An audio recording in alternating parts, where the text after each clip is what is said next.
Hello dear student, আসসালামু আলাইকুম।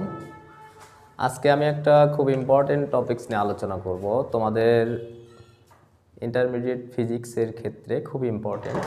সেটা হচ্ছে তোমরা সবাই এটা জানো যে ডিগ্রি অফ ফ্রিডম নামে একটা কনসেপ্ট আছে, অর্থাৎ স্বাধীনতার মাত্রা। তো এই যে স্বাধীনতার মাত্রা, এই স্বাধীনতার মাত্রা কেমনে নির্ণয় করা হয় বা এটাকে কি দিয়ে প্রকাশ করা হয়? এই স্বাধীনতার মাত্রাকে প্রকাশ করা হয় এফ দিয়ে। এটার ইংলিশ হচ্ছে degree of freedom. Degree of freedom. তো ডিগ্রি অফ ফ্রিডম আমরা কেমনে নির্ণয় করতে পারি? তোমরা অনেক সময় দেখবা যে একটা ইকুয়েশন দেখো, DU equal F divided by two N R. কিন্তু তোমরা ফিজিক্সে অনেক জায়গায় দেখবা এইখানে এই সূত্রটাতে লেখা থাকে 3/2 nRT।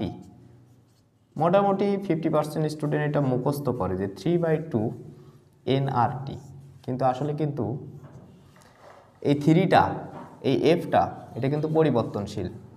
এটা গ্যাসের কণা হিসেবে বিভিন্ন ধরনের হতে পারে। সাপোজ আমি এক পারমাণবিক গ্যাস যদি বলি, সেই ক্ষেত্রে এফের মান আলাদা। যদি আমি দ্বিপারমাণবিক বলি, সেই ক্ষেত্রে এফের মান আলাদা। যদি বহু পারমাণবিক বলি, তাহলে সেই ক্ষেত্রে এফের মান আলাদা।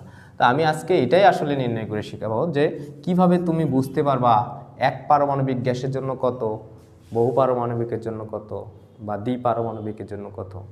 আমরা এটা মুখস্থ করি মোটামুটি যে এক পারমাণবিকের জন্য এফ ইকুয়াল হয় 3, দ্বিপারমাণবিকের জন্য এফ ইকুয়াল হয় 5 এবং বহু পারমাণবিকের জন্য এফ ইকুয়াল হয় 6। কিন্তু এটা তো সবাই মুখস্থ রাখো। আমার কথা হচ্ছে এটা আমি সূত্রের মাধ্যমে কেমনে বের করব। তার জন্য একটা টেকনিক বের করছি, সেটা হচ্ছে F equal 3a minus B. এখানে এ বলতে কি বোঝায় এবং বি বলতে কি বোঝায়?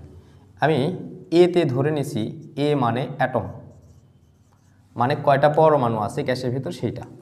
বি বলতে ধরছি, বি বলতে হচ্ছে বন্ড, মানে বন্ধন কিভাবে আছে সেইটা। দেখো এক্সাম্পল হিসেবে আমি এক পারমাণবিক গ্যাস যদি বলি, এক পারমাণবিক গ্যাস, পারমাণবিক গ্যাস।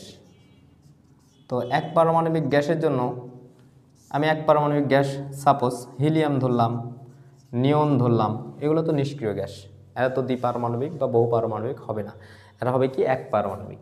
তাহলে এক পারমাণবিক গ্যাসের জন্য এই সূত্র যদি আমি